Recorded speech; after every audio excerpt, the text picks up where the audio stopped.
Hello everyone, I am Mecha Random 42, your favorite YouTube harpy. I just watched the second episode of Batwoman and today we're going to talk about it. Did I say Batwoman or Batwhammon? I'm so used to calling it Batwhammon, I can't even remember. So, the question you all have for me, is it as bad as people say it is? Is it an 11% on Rotten Tomatoes? Is it... I don't think that's fair. I think this show is just meh. And the fact that the media has to use all of this, oh, you're review bombing stuff to encourage people to positively review this show is kind of pathetic because they kind of made their bet on this one. They decided to market this in a way that would get a lot of eyes on the show, right? They decided to play the whole, the SJWs attacking Ruby Rose for not being L enough way back when. Now they're kind of using that oppositely to where that's why we have a problem with this show, which in fact really isn't why I really have a problem with the show. My thoughts on the show are it's the bratty teenage little sister who doesn't like her brother or her cousin. She resents the men in her life or the people in her life, and it is all about her and getting back at daddy. And that's kind of the show, right? Oh, I hate Bruce Wayne, I hate Batman, but I'm gonna take all of his crap and do his job for him because I'm better. And that's kind of part of this. There's the whole daddy-daughter issue stuff. This is so for that teenage girl. You remember when you deal with teenagers, or if you were a teenage girl at some point, how everything is just the end of the world. Everything is so extreme. Everything is, oh, I'm going to die. I'm dying. It's the end of the world. It's that extreme language that they use.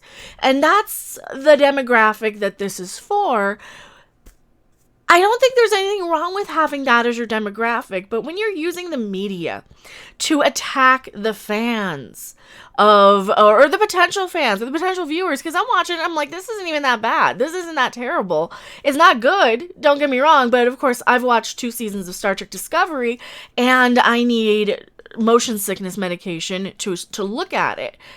And I need to pause it every 5 seconds to say, wait, what? What was this verbal diarrhea coming out of their mouths? What? But Star Trek Discovery also has that same bratty teenage daddy-daughter crap. And the teenage girl is the center of the universe, even though it's a 30-year-old woman, right? And that's the same thing here, is that it is for this bratty teenage girl stuff. Let me get into the meat of the episode here, since I'm kind of going off on a tangent. Is it as bad as Star Trek Discovery? No. Not close. Not even close. This episode's just a continuation of the last one. She's still out there trying to find Alice. She's got this knife. She wants to get DNA off of the knife. Batwoman, Ruby Rose, whatever. Katie Kane. She's got this DNA. She wants it. I actually did watch this episode. Granted, I watched it the way teenage girls watch it. I was on Twitter at the same time and I was eating breakfast. So I kind of was half paying attention to the episode when things were happening. And I tune out when I hear a lot of the punching stuff because I'm like, okay, this is not going to be for me. The fight scenes and the action scenes are not going to be something I'm at all interested in. It's so unbelievably implausible, I guess is the best word to use, that, a 98-pound woman's going to be throwing around these 300-pound guys. So we got to get past that. That's not going to get fixed anytime soon. That's the premise of the show. Everything else that's happening, though, it's this very teenage girl, very predictable. But, if this is your first time seeing something like this, you're probably going to enjoy it a lot more than somebody like me, who's older, has seen these same storylines over and over and over and over and over again. This is very much like Sci-Fi Channel level, Vancouver filmed science fiction, like the lower tier stuff. It's not terrible though. Don't get me wrong. It's not terrible. It's perfectly watchable if you got something like going on in the if you want some background noise and a story you can kind of look up to and get the gist of. There's no reason this is dragged out to be an hour long. So there's this whole thing where Kate Kane wants to test the DNA of this knife that she has. her father's kind of going off on, we need to catch Alice. Hey, Alice is Beth. Alice is my sister. So she interrupts this whole diatribe at dinner, and I guess her family. I don't know if I just didn't pick up on this, that's her family, like the Asian girl who's like the doctor in this little off the books clinic or something. She's gonna be a doctor going to med school. So that's, I guess, her stepsister, half sister or something. And then they've got the mother. I can't tell the mother and daughter apart very much because, like I said, I'm watching it while I'm on Twitter, as the show is kind of designed. These are all kind of designed that way. And maybe that's why I'm getting a better viewing experience out of it. It's not super interesting. It's very boring. And it stops to do these voiceovers all the time, too. Where I'm like, oh, that was a quick episode. Oh, we're 10 minutes in and it's another voiceover. Those are kind of corny. I'm not gonna lie. They're a little off-putting. They're a little distracting because Ruby Rose is not doing a very good job in this one. She's not that good in this, and I don't know if she just can't act. I don't know. She's not doing a very good job in this one. Everybody else around her are chewing the scenery, overacting, dramatic. Like I said, it's like living with a teenager where everything is just so overly dramatic and so intense for no reason, to the point where it's kind of cringe. And that is exactly what I would call the show. It is so over the top to the point of cringe in so many ways. It's very predictable. It's taken its time to get to this. It kind of reminds me of watching, a soap opera. And that's exactly who this is for. This is for like the teenage girl demographic that would be watching their mom's soap operas. Because I remember when I was a teenager, my mother would watch all the ABC soaps. She would watch all of those, and then they started sprinkling in younger characters. People, or younger actors, people like Sarah Michelle Gellar, Kelly Ripa, the younger actors and stuff to kind of bring in the younger viewers. While at the same time they have the old people. Well, this one doesn't have any like old people to kind of bounce off of, except for Batman. That's the one older character that they're kind of banking on. And of course, she's got the bat technology, and if you like looking at the bat technology and that stuff, you probably won't have a problem with this series. Everything looks so oversized on Ruby Rose because she's so petite. Her leather jacket looks so oversized. The bat suit looks so oversized. I mean, she finds out she can stop a bullet in this. It's kind of cool. There's even a scene where she has to go and save her sister, or I guess her sister's going to get attacked from some of Alice's bad guys. Her other sister, her Asian sister, and they even try, like the sister character, the little doctor sister character. While they're at dinner, they even try and bring in all of the verbiage of is your ex? So your ex is married to a guy now. So what's the deal? Is she L? Is she B? Is she be curious? Is she blah blah blah blah blah? And then of course Ruby, I think, interrupts, or Kate Kane. I call her Katie Keene still because I read Archie books and that was the fashion model one, Katie Keene. Kate Kane goes and says, she kind of interrupts. She's like, no, Alice is Beth. That's the sister. And she even leaves a message when she goes and I guess her doctor sister, other sister, Asian sister. I hate using that word to describe the sister, but you got one sister and another sister. So doctor sister is there treating one of the bad guys that got into it with Batman, because he's got a little bat nunchuck thingy. What the crap are they called? I don't remember. Don't do a review first thing in the morning. You'll forget words. So he's got that lodged in his leg, and the sister's like, hey, Batman's back. So, of course, Kate proceeds to let the guy go. And she, the other sister's like, why are you doing that? He's part of Alice's psychos. He's gonna, she's gonna kill everybody, blah, blah, blah, whatever. And she sends him back with a message, waffles, as like a little code word to get her, to get crazy Beth Alice, whatever, to go to a park or something where they would meet up or something. And it's kind of interesting how they play this. Like, the bad guy is the most interesting part of this whole show, or bad girl. She's the most interesting one on the show. Where, she even goes up to Kate and she's like, yeah, I showed up. See, it's me.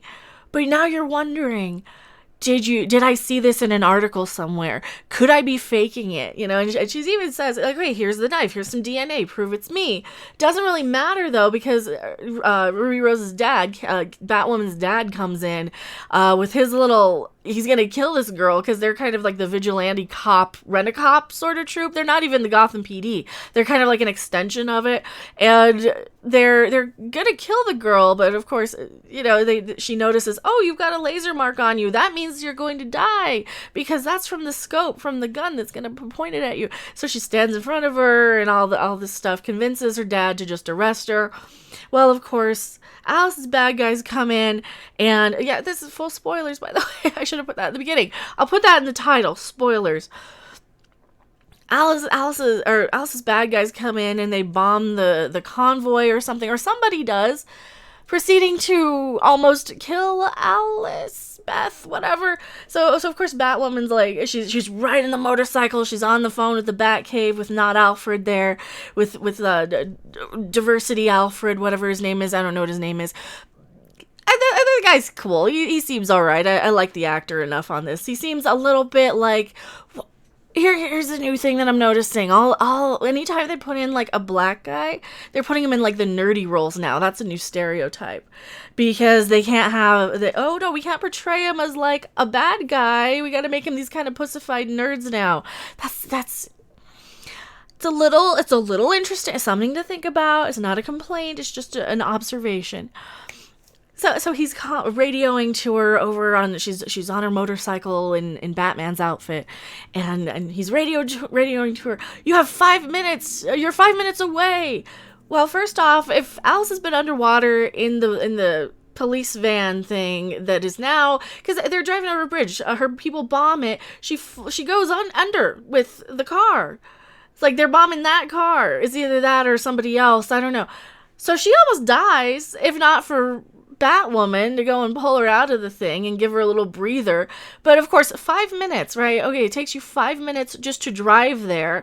Not only that, you've got to sneak down into the water, locate where she is trapped in, cut her out with a laser thing, and then so you're like 10 minutes in of brain damage. But oh no, the breather will just wake her up, you know, assuming she probably, I don't know. Well, she would have probably either gotten knocked out and been inhaling water and been like super drowned by then, you know, knocked out from the blast. It just doesn't make a lot of sense. It's one of those shows you just have to kind of ignore. Science, details, physics, reality. Now that I'm thinking about it, that part was kind of annoying. There's so many little stupid things in this show that are keeping it from being actually good. You know, just little nitpicks. And they do it for pacing, and they do it for, you know, because you're supposed to suspend your disbelief and kind of go along for the ride. I get that. Oh god, I gotta give it a score now. So that's kind of what happens there. She rescues the girl, and, you know, then of course the Gotham people proceed to fire bullets underwater at the car, and it blows up. Well, bullets kind of lose their trajectory once they hit water, because water is a solid object, or more solid than air. When they're going through air, they're getting a little bit of resistance. When they go through water, they get a ton of resistance. They get stopped pretty quickly. So A, that wouldn't happen, and B, we've also seen on Mythbusters. Also, another thing coming from Mythbusters, that when you shoot a car, a gas tank, it won't explode. So it's really, really juvenile level of writing, like stuff that's been debunked more than a decade ago.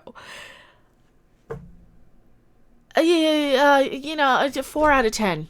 4 out of 10 is because it's not the worst thing. It's not the worst thing, but it's not the best thing. And is the 11% on Rotten Tomatoes kind of accurate audience-wise? I think it'll probably level off around a 34 for the people who are watching it, and then you're gonna have the fake review bombs come in to increase that up to about a 65. It's mediocre at best. It's not that great. It's got a lot of stupid in it, but it's a Batwoman show, and it's for teenagers, so I'm not expecting Star Trek out of it. And God, if Star Trek were only this good right now, because it's just not. I am Mecha Random 42. Yeah, about a 3 or 4, 3.5. We'll go 3.5 out of 10 on this one. It's not that bad, but it's not that good either. I'll see you guys later. Bye. Thanks for watching. If you liked it, make sure to hit that like button, and if you want to see more, don't forget to subscribe. See you in the next video. Bye.